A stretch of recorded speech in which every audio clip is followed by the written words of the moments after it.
Hello friends, आपका royal सिक्खू YouTube channel में आपका स्वागत है। आज मैं आपके लिए फिर से एक और पौराणिक कथा लेकर आई हूँ। कथा है बृहस्पति देव की व्रत कथा।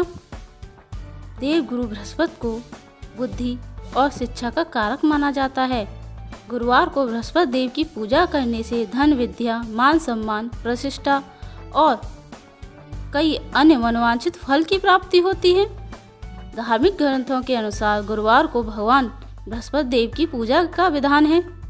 गुरुवार के दिन व्रत और कथा सुनने से परिवार में सुख समृद्धि बनी रहती है। तो आइए जानते हैं गुरुवार व्रत की कथा। प्राचीन काल की बात है। किसी राज्य में एक बड़ा प्रतापी और दानी राजा राज करता था। वह हर गुरुवार को व्रत रखकर दीन दुखियों की मदद करके पुण्य प्राप्त करता था। परंतु ये बात उसकी रानी को अच्छी नहीं लगती थी। वह न तो व्रत करती, न दान पुण्य में विश्वास रखती। इतना ही नहीं, वह राजा को भी ऐसा करने से मना करती थी। एक समय की बात है। राजा शिकार खेलने के लिए वन चले गए। घर पर रानी और दासी थीं। उसी समय गुरु बृहस्पति देव साधु का रूप धारण कर राजा के दरवाजे पर भिक्षा मांगने आए। साधु ने जब रानी से भिक्षा मांगी तो वह कहने लगी, हे साधु महाराज, मैं इस दान और पुण्य से तंग आ गई हूँ। आप कोई ऐसा उपाय बताइए जिससे कि सारा धन नष्ट हो जाए और मैं आराम से रह सकूं। इतना सुनकर बृहस्पति देव ने कहा, हे देवी, तुम बड़ी विचित्र हो। संतान और धन से कोई दुखी होता है? अगर अधिक धन है तो इसे शुभ कार्य करो। कुंवारी कन्या का विवाह कराओ, विद्यालय, बाग बगीचे का निर्माण कराओ, जिससे तुम्हारे दोनों लोग सुधरें। परंतु साधु की इन बातों से रानी को खुशी नहीं हुई। उसने कहा कि मुझे ऐसे धन की आवश्यकता नहीं जिसे मैं दान दूं और जिसे संभालने में मेरा सारा समय नष्ट हो जाए। तब साधु ने कहा, अगर तुम्हारी ऐसी इच्छा है तो मैं जैसा तुम्हें बताता हूँ तुम वैसा ही करना। गुरुवार के दिन तुम घर को गोबर से लीपना, अपने बालों को पीली मिट्टी से धोना, राजा से हजामत बनाने को कहना, भोजन में मांस मंदिरा का प्रयोग करना, कपड़े धोबी के यहाँ धुलने देना।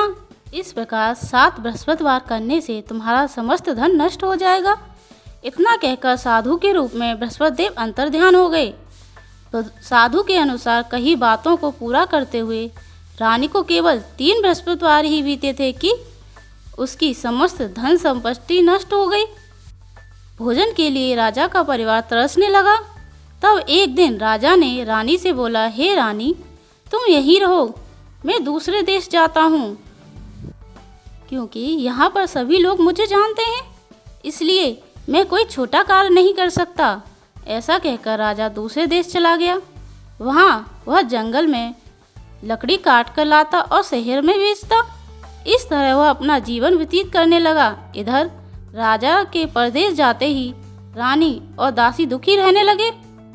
एक बार जब रानी और दासी को 7 दिन तक बिना भोजन के रहना पड़ा तो रानी ने अपनी दासी से कहा, हे दासी, पास ही के ही नगर में मेरी बहन रहती है।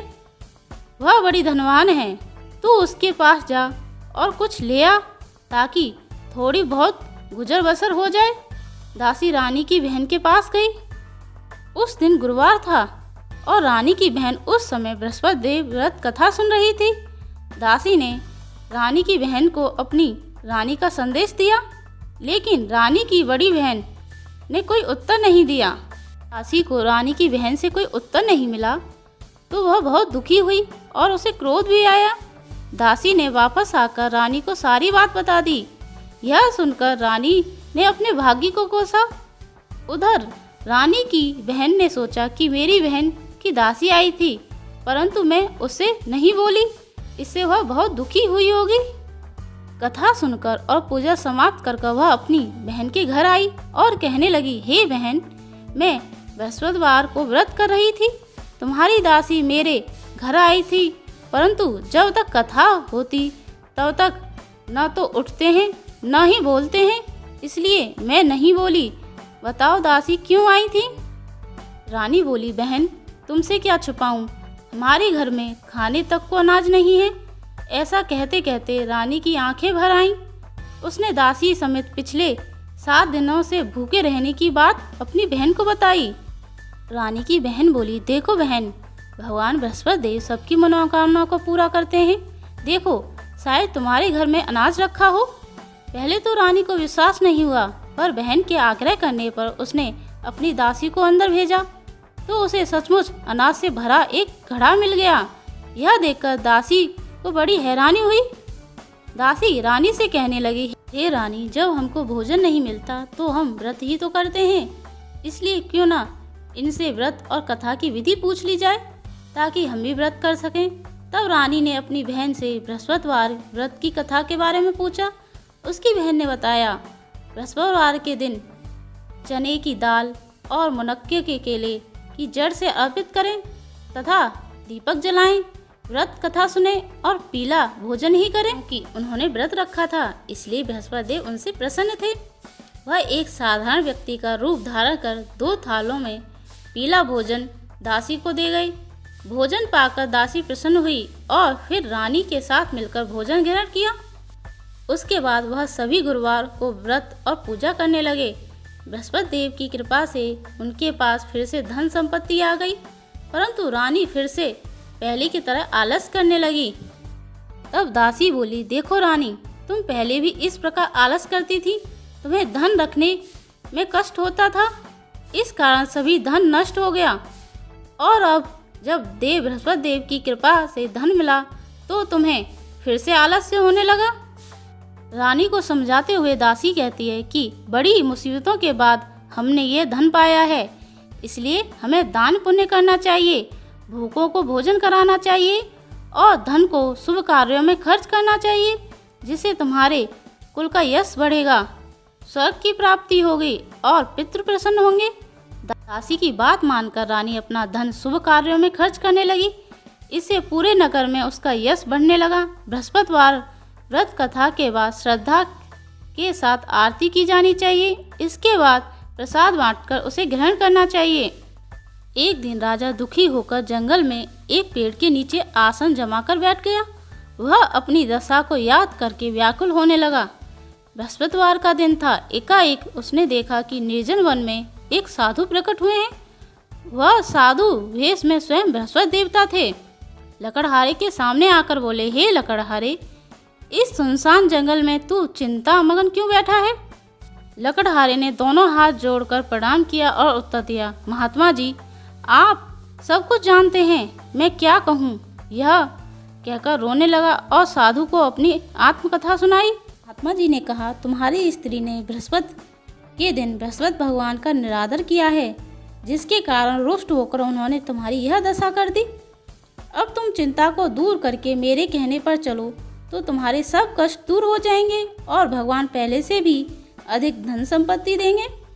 तुम बृहस्पति के दिन कथा किया करो, 2 पैसे के चने मुनक्का लाकर उसका प्रसाद बनाओ और शुद्ध जल से लोटे में शक्कर मिलाकर अमृत तैयार करो। कथा के पश्चात अपने सारे परिवार और सुनने वाले प्रेमियों में अमृत व प्रसाद बांटकर आप भी ग्रहण करो। ऐसा करने से भगवान तुम्हारी सब मनोकामनाएं पूरी करेंगे। साधु के ऐसे वचन सुनकर लकड़हारा बोला, हे प्रभु, मुझे लकड़ी बेचकर इतना पैसा नहीं मिलता जिससे भोजन के उपरांत कुछ बचा सकूं। मैंने रात्रि में अपनी स्त्री को व्याकुल देखा है। मेरे पास कुछ भी नहीं जिससे मैं उसकी खबर मंगा सकूं। साधु ने कहा, हे लकड़हारे, तुम किसी बात की चिंता मत करो। बृहस्पति देव के दिन तुम रोजाना की तरह लकड़ियां लेकर शहर को जाओ। तुमको रोज से दुगना धन प्राप्त होगा, जिससे तुम भली भांति भोजन कर लोगे और बृहस्पति देव की पूजा का सामान भी ले आओगे। कहकर साधु अंतर ध्यान हो गए। धीरे धीरे समय व्यतीत होने लगे। फिर वहीं बृहस्पतिवार का दिन आया। लकड़हारा जंगल में लकड़ी काटकर किसी शहर में बेचने गया। उसे उस दिन और दिन से अधिक पैसा मिला। राजा ने चना गुड़ आदि लाकर गुरुवार का व्रत किया। उस दिन से उसके सभी कलेश दूर हो गए। परंतु जब दोबारा गुरुवार का दिन आया तो बृहस्पतिवार का व्रत करना भूल गया। इस कारण बृहस्पति देव भगवान नाराज हो गए। उस दिन उस नगर में राजा ने विशाल यज्ञ का आयोजन किया तथा शहर में यह घोषणा की, कोई भी मनुष्य अपने घर में भोजन न बनावे, न आग जलावे, समस्त जनता मेरे यहाँ भोजन करने आवे। इस आज्ञा को जो न मानेगा उसे फांसी की सजा दी जाएगी। इस तरह की घोषणा संपूर्ण नगर में करवा दी गई। राजा की आज्ञा अनुसार शहर के सभी लोग भोजन करने आए, लेकिन लकड़हारा कुछ देर से पहुंचा, इसलिए राजा उसको अपने साथ घर ले गया और ले जाकर भोजन करा रहे थे तो रानी की दृष्टि उस खुटी पर पड़ी जिस पर उसका हार लटका हुआ था। वह वहां पर दिखाई नहीं दिया। रानी ने निश्चय किया कि मेरा हार इस मनुष्य ने चुरा लिया है। उसी समय सिपाहियों को बुलाकर उसने कारावास में डलवा दिया। जब लकड़हारा कारागार में पड़ गया और बहुत दुखी होकर विचार करने लगा कि न जाने कौन से पूर्व जन्म के कर्म से मुझे यह दुख प्राप्त हुआ है, और उसी साधु को याद करने लगा जो कि जंगल में मिला था।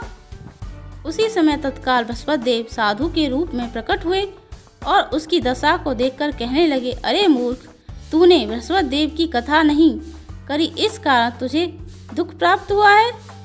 अब चिंता मत कर, बृहस्पतिवार के दिन कारागार के दरवाजे पर 4 पैसे पड़े मिलेंगे, उनसे तू बृहस्पति देव की पूजा करना, तेरे सभी कष्ट दूर हो जाएंगे। बृहस्पति के दिन उसे 4 पैसे मिले। लकड़हारा ने कथा कही। उसी रात्रि को बृहस्पति देव ने उस नगर के राजा को सपन में कहा, हे राजा, तुमने जिस आदमी को कारागार में बंद किया है वह निर्दोष है, वह राजा है, उसे छोड़ दो ना। रानी का हार उसी खुटी पर लटका है। अगर तू ऐसा नहीं करेगा तो मैं तेरे सारे राज्य को नष्ट कर दूंगा। इस तरह रात्रि में सपन को देखकर राजा प्रातःकाल उठा और खुटी पर हार देखकर लकड़हारे को बुलाया और क्षमा मांगी तथा लकड़हारे को योग्य सुंदर वस्त्र आभूषण देकर विदा कर दिया। बृहस्पति देव की आज्ञा अनुसार लकड़हारा अपने नगर को चल दिया। जब राजा अपने नगर के निकट पहुंचा तो उसे बड़ा आश्चर्य हुआ। नगर में पहले जैसे अधिक बाग, तालाब, कुएं तथा बहुत सी धर्मशालाएं, मंदिर आदि बन गई हैं। राजा ने पूछा, यह किसका बाग और धर्मशाला है? तब नगर के सब लोग कहने लगे, यह सब रानी और बांदी के हैं। तो राजा को आश्चर्य हुआ और गुस्सा भी आया। जब रानी ने यह खबर सुनी कि राजा आ रहे हैं तो उन्होंने बांदी से कहा, हे दासी, राजा हमको कितनी बुरी हालत में छोड़कर गए थे, हमारी ऐसी हालत देखकर वह लौट न जाए, इसलिए तू दरवाजे पर खड़ी हो जा। आज्ञा अनुसार दासी दरवाजे पर खड़ी हो गई। राजा आए तो उन्हें अपने साथ लिवा लाई। तब राजा ने क्रोध करके अपनी रानी से पूछा कि यह धन तुम्हें कैसे प्राप्त हुआ? तब उन्होंने कहा, हमें यह धन बृहस्पति देव के व्रत के प्रभाव से प्राप्त हुआ। ने निश्चय किया कि 7 रोज बाद तो सभी बृहस्पति देव का पूजन करते हैं, परंतु मैं प्रतिदिन 3 बार कहानी तथा रोज व्रत किया करूँगा। अब हर समय राजा के दुपट्टे में चने की दाल बंधी रहती तथा दिन में 3 बार कहानी कहता। एक रोज राजा ने विचार किया कि चलो अपनी बहन के यहाँ हो आए। इस तरह निश्चय कर राजा घोड़े पर सवार हो अपनी बहन के यहाँ को चलने लगा। मार्ग में उसने देखा कि कुछ आदमी एक मुर्दे को ले जा रहे हैं। उन्हें रोककर राजा कहने लगा, अरे भाइयों, मेरी बृहस्पति देव की कथा सुन लो। वे बोले, लो, हमारा तो आदमी मर गया है, इसको अपनी कथा की पड़ी है। परंतु कुछ आदमी बोले, अच्छा कहो, हम तुम्हारी कथा भी सुनेंगे। राजा ने दाल निकाली और जब कथा आधी हुई तो कि मुर्दा हिलने लगा और जब कथा समाप्त हो गई तो राम राम कहकर मनुष्य उठकर खड़ा हो गया। आगे मार्ग में एक किसान खेत में हल चलाता मिला। राजा ने उसे देखकर और उससे बोले, अरे भाई, तुम मेरी बृहस्पतिवार की कथा सुन लो। किसान बोला, जब तक मैं तेरी कथा सुनूंगा तब तक 4 खेत न जोत लूंगा, जा अपनी कथा किसी और को सुनाना। इस तरह राजा के आगे चलने लगा। राजा के हटते ही बैल पछाड़ खाकर गिर गए तथा किसान के पेट में बड़ी जोर से दर्द होने लगा। उस समय उसकी माँ रोटी लेकर आई। उसने जब यह देखा तो अपने पुत्र से सब हाल पूछा और बेटे ने सभी हाल कह दिया। तो बुढ़िया दौड़ी दौड़ी उस घुड़सवार के पास गई, उसे बोली कि मैं तेरी कथा सुनूंगी। तू अपनी कथा मेरे खेत पर चलकर ही कहना। राजा ने बुढ़िया के खेत पर जाकर कथा कही, जिसे सुनते ही वह बैल उठ खड़े हुए तथा किसान के पेट का दर्द भी बंद हो गया। राजा अपनी बहन के घर पहुंचा। बहन ने भाई की खूब मेहमानी की। दूसरे रोज प्रातःकाल राजा जगा तो वह देखने लगा कि सब लोग भोजन कर रहे हैं। राजा ने अपनी बहन से कहा, ऐसा कोई मनुष्य नहीं जिसने भोजन नहीं किया हो, मेरी बृहस्पतिवार की कथा सुन ले। बहन बोली, हे भैया, यह देश ऐसा ही है कि पहले यहाँ लोग भोजन करते हैं, बाद में अन्य काम करते हैं। अगर कोई पड़ोस में हो तो देख आऊँ। वह ऐसा कहकर देखने चली गई, परंतु उसे कोई ऐसा व्यक्ति नहीं मिला जिससे भोजन न किया हो। अतः वह एक कुम्हार के घर गई जिसका लड़का बीमार था। उसे मालूम था कि उनके यहाँ 3 रोज से किसी ने भोजन नहीं किया है। रानी ने अपने भाई की कथा सुनने के लिए कुम्हार से कहा। वह तैयार हो गया। राजा ने जाकर बृहस्पतिवार की कथा कही, जिसको सुनकर उसका लड़का ठीक हो गया। अब तो राजा की प्रशंसा होने लगी। एक रोज राजा ने अपनी बहन से कहा कि हे बहन, हम अपने घर को जाएंगे, तुम भी तैयार हो जाओ। राजा की बहन ने अपनी सास से कहा। सास ने कहा, हाँ चली जा, परंतु अपने लड़कों को मत लेके जाना, क्योंकि तेरे भाई की कोई औलाद नहीं है। बहन ने अपने भाई से कहा, हे भैया, मैं तो चलूँगी, पर कोई बालक नहीं जाएगा। राजा बोला, जब कोई बालक नहीं चलेगा तब तुम ही क्या करोगी। बड़े दुख मन से राजा अपने नगर को लौट आया। राजा ने अपनी रानी से कहा, हम निर्वंश हैं, हमारा मुंह देखने का धर्म नहीं है और कुछ भोजन आदि नहीं किया। रानी बोली, हे प्रभु, बृहस्पति देव ने हमें सब कुछ दिया है, वह हमें औलाद अवश्य देंगे। उसी रात को बृहस्पति देव ने राजा को स्वप्न में कहा, हे राजा, उठ, सभी सोच त्याग दे, तेरी रानी गर्भ से है। राजा को यह बात सुनकर बड़ी खुशी हुई। 9वें महीने में उसके गर्भ में एक सुंदर पुत्र पैदा हुआ। तब राजा बोला, हे रानी, स्त्री बिना भोजन के रह सकती है, पर बिना कहे नहीं रह सकती। जब मेरी बहन आवे तुम उसे कुछ मत कहना। रानी ने सुनकर हाँ कर दिया। राजा की बहन ने यह शुभ समाचार सुना तो वह बहुत खुश हुई तथा बधाई लेकर अपने भाई के यहाँ आई। तभी रानी ने कहा, घोड़ा चढ़कर तो नहीं आई, गधा चढ़ी आई। राजा की बहन बोली, भाभी, मैं इस प्रकार न कहती तो तुम्हें औलाद कैसे मिलती।